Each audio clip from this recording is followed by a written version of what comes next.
Mulher é atingida por um tiro ao chegar no velório da sogra em Campina Grande. Minha mãe faleceu, eu tive que agir tudo, questão de sepultamento, de velório, e acontece com minha esposa. Troca de tiros aqui em Campina deixa 2 pessoas feridas, entre elas uma criança de 5 anos. O jovem, inclusive, tinha saído recentemente de uma das casas penais aqui de Campina Grande. Apesar da pandemia, o comércio de Campina Grande se prepara para as vendas de carnaval. Possa ser, dependendo do movimento, que feche um pouco mais cedo, mas não vai ser feriado, vai ser normal. E ainda, Campinense perde para o Altos do Piauí por 1-0 pela 5ª rodada da Copa do Nordeste. Hoje é quinta-feira, 17 de fevereiro de 2022. O Borborema Notícias está no ar.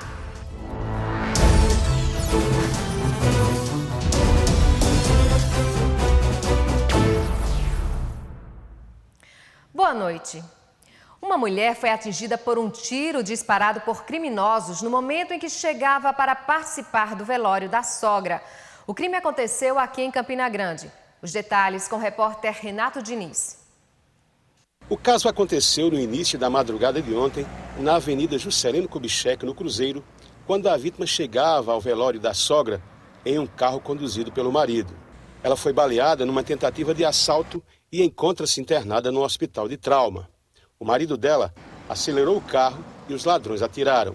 O autônomo Cícero Rômulo, marido da vítima, contou como tudo aconteceu. É complicado, você tá bem tranquilo, sai de carro tranquilo, triste porque recebi a notícia do falecimento de minha mãe, tinha que pegar o corpo, né, para poder velá-lo, e você chega de frente ao local do velório e acontece uma coisa dessa, 2 indivíduos chegam para tentar um assalto, um latrocínio, e você empreende fuga, que foi no meu caso. Quando eu percebi que eles chegaram, o rapaz sacou a arma, eu disparei com o carro e ele atirou, atingiu minha esposa. Ele explicou como conseguiu dirigir da Juscelino Kubitschek, no Cruzeiro, até o hospital de trauma, transportando a esposa ferida. Foi loucura porque eu desviei de vários carros, quase ia perder o controle do carro, mas controlei por causa da carreira. Eu estava quase 120 km por hora, dentro da cidade, e desviando de carro. Eu estava em desespero. A verdade é essa, porque ela estava perdendo muito sangue. O tiro atingiu a parte lateral da cabeça e fraturou a mandíbula. O médico falou das consequências desse disparo. A paciente teve sorte, certo? Porque o projétil teve uma fratura mandibular e ocasionou, é uma fratura grave. E sempre tratar fraturas por arma de fogo é um desafio, certo? Porque essa fratura ela tem um foco infeccioso bastante esperado, certo? Então ela pode ocasionar infecção pós a cirurgia dela. E ontem foi o velório da mãe de Cícero. Felizmente minha mãe faleceu, eu tive que agir tudo, questão de sepultamento, de velório. E acontece com minha esposa, quer dizer, foi 2 tacadas, 2 lapadas num dia só. É muito difícil, sabe? Mas Deus dá força a gente. Por fim, conforme Cícero, nunca imaginou que isso poderia acontecer justamente quando ele fosse a um velório. Você não espera, você nem imagina, você está sossegado e acontece isso. Infelizmente todos nós estamos sujeitos a isso, né? Estamos nesse mundo velho, mundo louco, e pedir a Deus ser feito de justiça, né? Uma troca de tiros ontem à noite entre os bairros Rosa Mística e Conceição, aqui em Campina Grande, deixou 2 pessoas feridas, entre elas um menino de 5 anos. Esse tiroteio teria ocorrido entre os bairros Rosa Mística e Conceição ontem à noite entre 7h30 e 8 horas. Resultado: 2 pessoas feridas foram encaminhadas aqui para o hospital de trauma. Uma criança de 5 anos de idade, um menino de 5 anos e um jovem de 20 anos. Ninguém sabe a bem da verdade o que aconteceu, se essas pessoas foram vítimas de balas perdidas. Um caso específico da criança, com certeza, né? Mas quanto ao adulto, ninguém tem certeza se ele era alvo. O fato é que ele deu entrada e tanto ele quanto a criança foram medicados e liberados aqui do hospital. O jovem, inclusive, tinha saído recentemente de uma das casas penais aqui de Campina Grande. No que diz respeito à criança, eu conversei hoje pela manhã com o médico Caio Guimarães, que fala sobre esta criança, né, esse menino de 5 anos de idade, que foi atingido com um tiro de raspão. O ferimento por arma de fogo sempre é um ferimento preocupante, né? Principalmente em criança, que tem uma mortalidade maior. Mas graças a Deus essa criança foi atingida no membro inferior e foi de raspão, sem nenhuma gravidade. Quando o senhor fala de raspão é que não houve penetração especificamente, não é isso? Isso, não entrou no membro, não precisou fazer nenhuma conduta mais avançada. Só observação e a gente mandou para casa. Morreu no hospital de trauma o sargento Pequeno, policial militar reformado que foi atingido por um tiro durante uma tentativa de assalto na comunidade de Catolé de Zé Ferreira, aqui em Campina Grande. Ele estava internado desde dezembro do ano passado. O crime aconteceu na noite de 25 de dezembro do ano passado, neste local do bairro Catolé de Zé Ferreira. O policial Edibaldo Chaves Pequeno foi baleado com tiros no tórax e abdômen. O sargento reformado estava numa motocicleta. Ele teria sido vítima de uma tentativa de assalto. Pequeno reagiu e foi atingido. Nada foi roubado. Ele foi socorrido para o hospital de trauma e, após quase 2 meses internado, ontem à tarde, por volta das 5 horas, acabou morrendo. O médico Caio Guimarães já tinha dito que a situação do policial era extremamente grave. O policial teve melhoras e o quadro se complicou. Foram 3 cirurgias e uma parada cardíaca. A travesti Jessie, apontada como principal suspeita de matar o motorista de aplicativo Everton Albuquerque, no fim do ano passado, foi indiciada pela Polícia Civil pelo crime de latrocínio, que é roubo seguido de morte. Nossa equipe conversou com a delegada responsável pelo caso. Conforme a delegada de homicídios, Elizabeth Beckman, a morte do motorista por aplicativo Everton Albuquerque Medeiros foi um crime de latrocínio. A tese de que foi um crime em defesa da vida não se sustenta, bem como, segundo a polícia, desconstrói o argumento da acusada do crime de que havia um relacionamento amoroso com a vítima. O latrocínio aconteceu na noite de 31 de dezembro do ano passado e a vítima morreu no dia seguinte no hospital de trauma. José Ambrósio Neto, de 23 anos, a travesti Jessie, foi presa no dia 5 de janeiro. Ela matou Everton com golpes de faca. No dia da prisão, da travesti Jessie, ela quis justificar o fato da morte da vítima, dizendo ter um relacionamento amoroso com ele e dizer ter tido um momento de violência doméstica, onde a vítima teria tentado agredi-la e teria sido uma reação. Mas, a partir daí, diante, inclusive, de como a família recepcionou essa informação, continuamos as diligências e, com acesso a e-mail, aparelho celular da vítima e também com as informações que foi repassada pelo próprio aplicativo, conseguimos verificar que nenhuma daquelas informações repassadas por Jessie se confirmavam. A vítima sequer tinha circulado pela área onde Jessie morava e dizia ter os encontros. No dia do fato, inclusive, Jessie teria dito que, durante a tarde, teria encontrado a vítima pelo bairro em um mercadinho e foi quando marcaram o encontro da noite.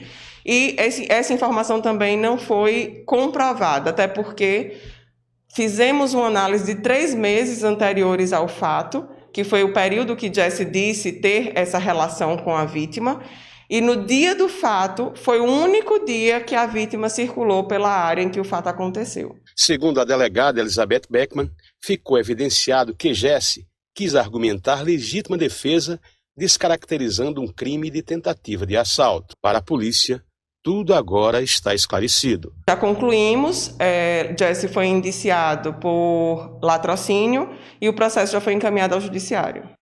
A seguir, o comércio de Campina Grande se prepara para as vendas de carnaval. E veja também, Anvisa estuda a liberação de uso emergencial de medicamento contra a Covid-19. Até já. Apesar dos casos de Covid-19, o comércio de Campina Grande se prepara para as vendas de carnaval. Veja na reportagem de Marcos Vasconcelos.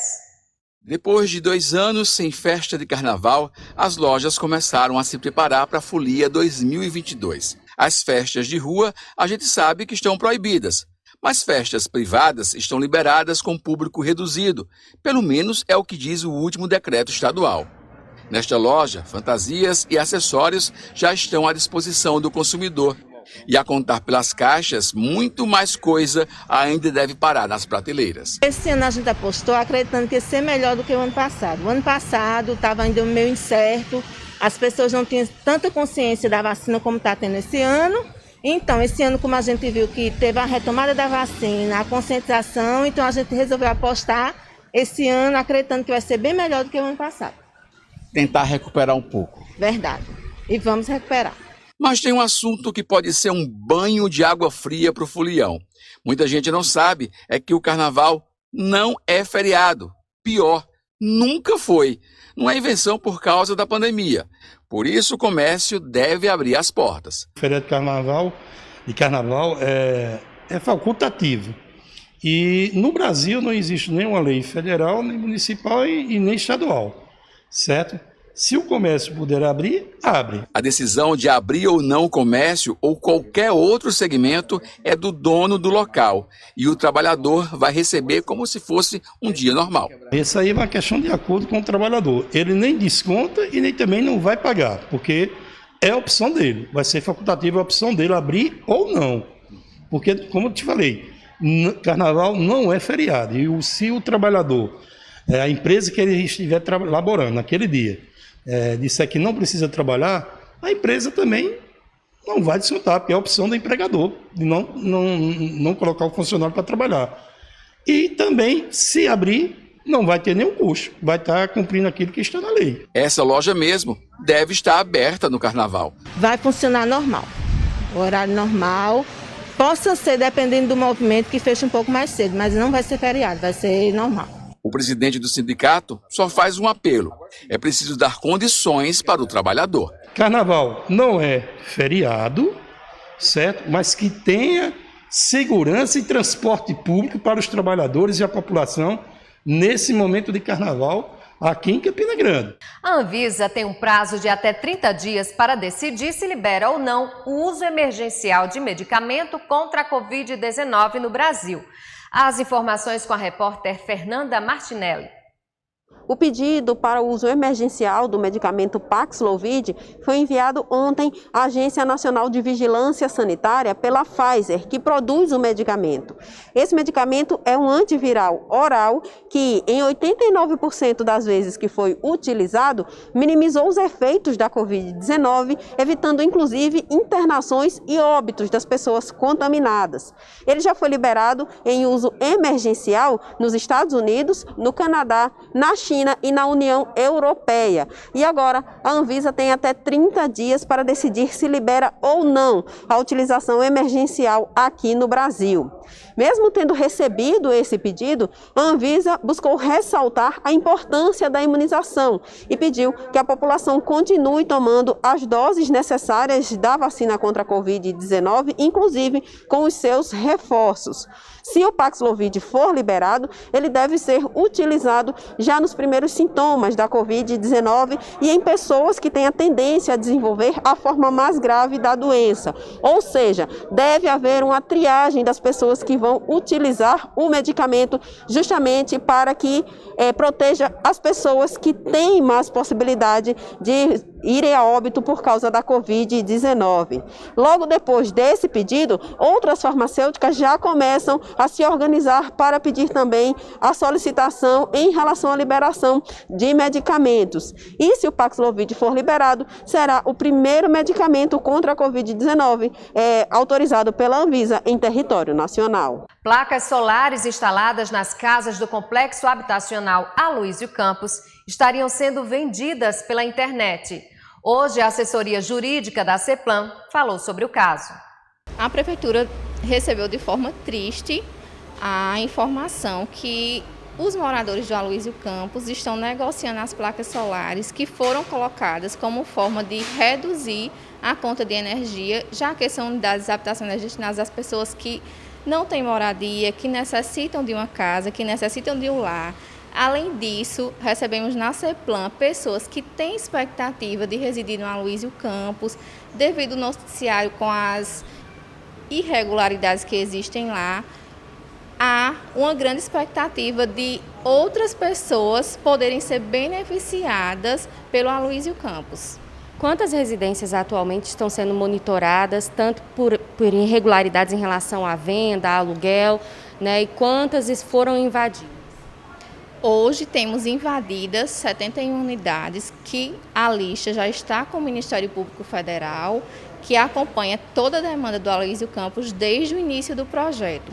Quanto às unidades com qualquer tipo de irregularidade, seja venda, aluguel, troca ou qualquer tipo de negociação, temos cerca de 400 unidades que também já estão nas mãos do Ministério Público para tomar as devidas providências. Veja a seguir, Campinense perde para o Altos pela 5ª rodada da Copa do Nordeste.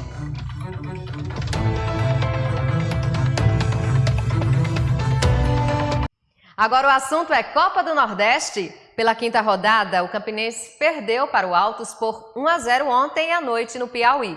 O gol da partida foi marcado por Elielton ainda no primeiro tempo. No último lance do jogo, o Campinense ainda perdeu um pênalti com Rafinha. Tivemos outros 2 jogos ontem. Na Arena Fonte Nova, Bahia e CSA ficaram no empate. E em Souza, o Dinossauro venceu o Sampaio Corrêa de virada. Veja os gols. O Sampaio Corrêa saiu na frente. Depois do cruzamento, Heron aproveitou para encostar para as redes, 1-0. O Souza reagiu logo no minuto seguinte. Iranilson empatou a partida. Logo depois, a virada. Juninho Paraíba se antecipou ao zagueiro e marcou o segundo. E o Dinossauro, quase voando, estava a todo vapor. Chegou ao terceiro gol com Doda, de cabeça, 3-1. E no final da partida, o Sampaio Corrêa diminuiu a desvantagem com Pedro, mas ficou assim mesmo. Souza 3, Sampaio Corrêa 2. Em Salvador, Bahia e CSA ficaram no empate. Lucas Barcelos, com passagens pela Peri Lima, abriu o placar para o time alagoano ainda no primeiro tempo. Na segunda etapa, o Bahia empatou com Rodadiega num belo gol. Final, Bahia 1, CSA também 1. O Borborema Notícias termina aqui. Muito obrigada pela sua companhia. Você fica agora com o SBT Brasil. Uma boa noite para você.